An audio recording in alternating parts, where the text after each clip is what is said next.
Hello students, ये part first paper first भारतीय दर्शन। इससे पूर्व के वीडियो में हमने जैन दर्शन के सामान्य परिचय पे बात की थी। आज बात करेंगे जैन दर्शन की तत्व मीमांसा या जैन दर्शन में द्रव्य विचार पर। जैन दर्शन में द्रव्य की परिभाषा गुण पर्यायवद द्रव्यम कहकर की गई है, अर्थात जिसमें गुण और पर्याय हो वह द्रव्य होता है। गुण कुछ वस्तु के स्वरूप में ही होते हैं, अर्थात उस वस्तु के आवश्यक, अनिवार्य और अपृथक धर्म होते हैं जिन्हें वस्तु से अलग नहीं किया जा सकता। वस्तु के इन स्वरूप धर्मों को गुण कहा गया है तथा पर्याय वस्तु के ऐसे धर्म में जो आगंतुक हैं, ये उत्पन्न और विनिष्ट होते रहते हैं, परिवर्तनशील, आकस्मिक, अनित्य हैं, ये पर्याय कहलाते हैं। तो द्रव्य वह हो गया जिसमें गुण और पर्याय यानी जिसमें परमानेंट और टेम्परेरी या धर्म होते हैं। जैन दर्शन के अनुसार प्रत्येक वस्तु के दो अंश होते हैं, नित्य और अनित्य।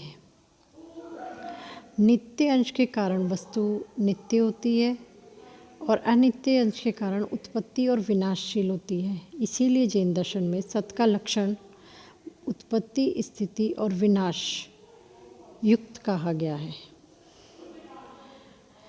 जैन दर्शन में द्रव्य के भेद। जैन दर्शन में द्रव्य के दो भेद स्वीकार किए गए हैं, अस्तिकाय और अनस्तिकाय। अस्तिकाय द्रव्य के दो भेद हैं, जीव और अजीव। जीव यानी आत्मा, इस पे हम आगे विचार करेंगे। और अजीव, इसके चार भेद हैं, धर्म, अधर्म, पुद्गल तथा आकाश धर्म। जैन दर्शन के अनुसार धर्म गति में सहायक द्रव्य को धर्म कहा जाता है। जैसे मछली पानी में तैरती है तो उसकी गति में जो सहायक तत्व है वह द्रव्य धर्म कहलाता है। अधर्म, स्थिति में सहायक द्रव्य को अधर्म कहा जाता है। धर्म और अधर्म दोनों ही नित्य और स्वयं निष्क्रिय है। पुद्गल,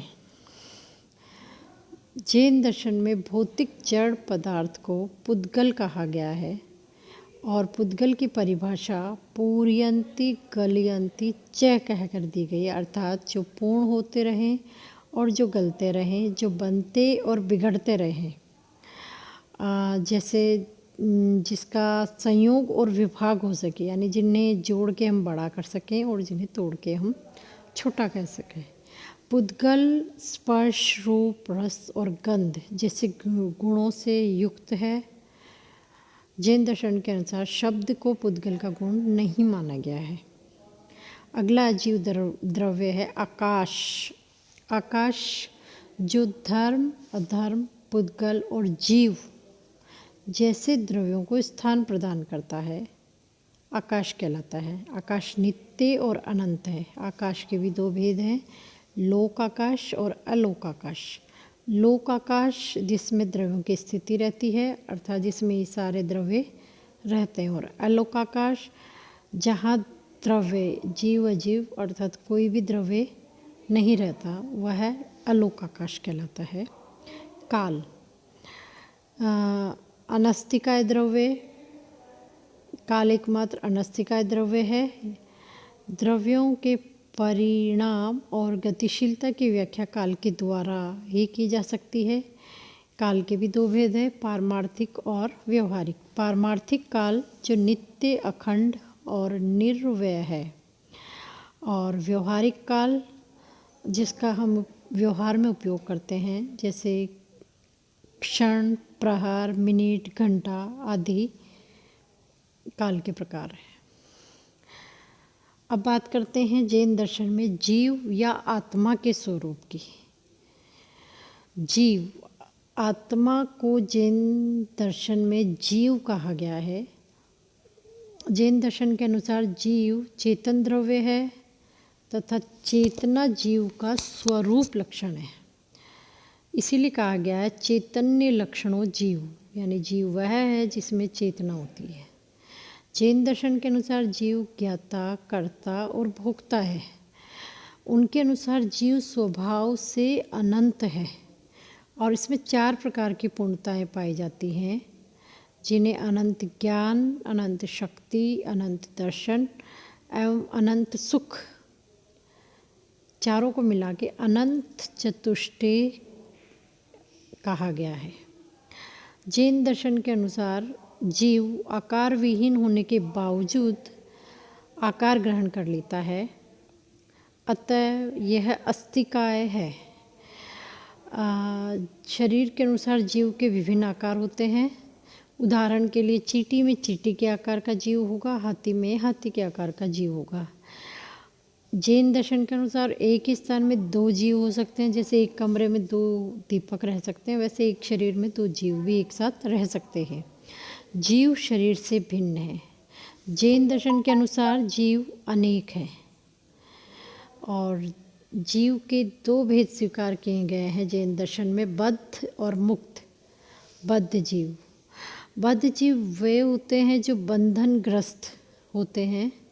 बंधनग्रस्त जीवों को जैन दर्शन में बद्ध जीव कहा जाता है।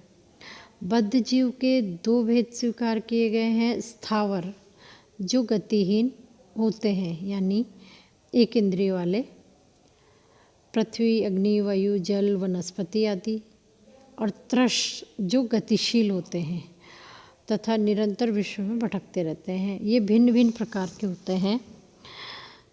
नंबर 1, 2 इंद्रिय वाले जीव, जिनमें स्पर्श और स्वाद इंद्रिय होती है, जिसका उदाहरण घोंघा है। 3 इंद्रिय वाले जीव, जिनमें स्पर्श, स्वाद और गंध 3 इंद्रियां होती है, इसका उदाहरण चींटी है। 4 इंद्रिय वाले जीव, जिनमें स्पर्श, स्वाद, गंध और दृष्टि ये 4 इंद्रियां होती है, जिसका उदाहरण मक्खी है।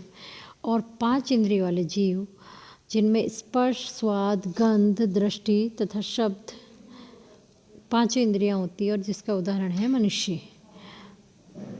दूसरे प्रकार के जीव है मुक्त जीव। मुक्त जीव वह कहलाते हैं जिनको मोक्ष की प्राप्ति हो चुकी है। जैन दर्शन में जीव या आत्मा के अस्तित्व के लिए निम्न प्रमाण दिए गए हैं। पहला प्रमाण है वो प्रत्यक्ष प्रमाण पर आधारित है। उनके अनुसार चेतना, सुख, दुख, संदेह आदि की हमें प्रत्यक्ष अनुभूति होती है, जो कि जीव या आत्मा के अस्तित्व को सिद्ध करती है। दूसरा प्रमाण है, जिस प्रकार किसी मशीन को चलाने के लिए चालक की आवश्यकता होती है, उसी तरह शरीर रूपी मशीन के चालक के रूप में जीव या आत्मा के अस्तित्व को स्वीकार किया गया है। तीसरा प्रमाण है इंद्रियों के माध्यम से ज्ञान प्राप्त करने वाली सत्ता के रूप में, क्योंकि इंद्रियां स्वयं के लिए ज्ञान प्राप्त नहीं करती है, तो वह सत्ता जिसके लिए इंद्रियां ज्ञान प्राप्त करती है वह जीव या आत्मा है।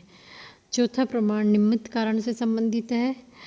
जैन दर्शन के अनुसार पुद्गल कण को रूप या आकार देने के लिए किसी निमित्त कारण की आवश्यकता है और वह निमित्त कारण जीव या आत्मा ही हो सकता है। इस जैन दर्शन में जीव या आत्मविचार की समीक्षा की बात करते हैं। अब जैन दर्शन का जो आत्मा तत्व है वह अनेक विसंगतियों या अंतर विरोधों से ग्रसित है। उदाहरण के लिए जैन दर्शन के अनुसार आत्मा संपूर्ण शरीर में व्याप्त है, किंतु फिर भी आत्मा और शरीर में अंतर्क्रिया नहीं होती। अतः आत्मा और शरीर का संबंध जैन दर्शन में स्पष्ट नहीं है। दूसरी बात करें तो आत्मा सदैव जैन दर्शन में पुद्गल से संयुक्त रहती है, तो उसका मोक्ष किस प्रकार संभव है ये स्पष्ट नहीं है। आत्मा को जीव की संज्ञा से अभिहित कर जैनों ने आत्मा के आध्यात्मिक स्वरूप को ही खंडित कर दिया है, जिसके फलस्वरूप उनके विचारों में अस्पष्टता आ गई है। धन्यवाद।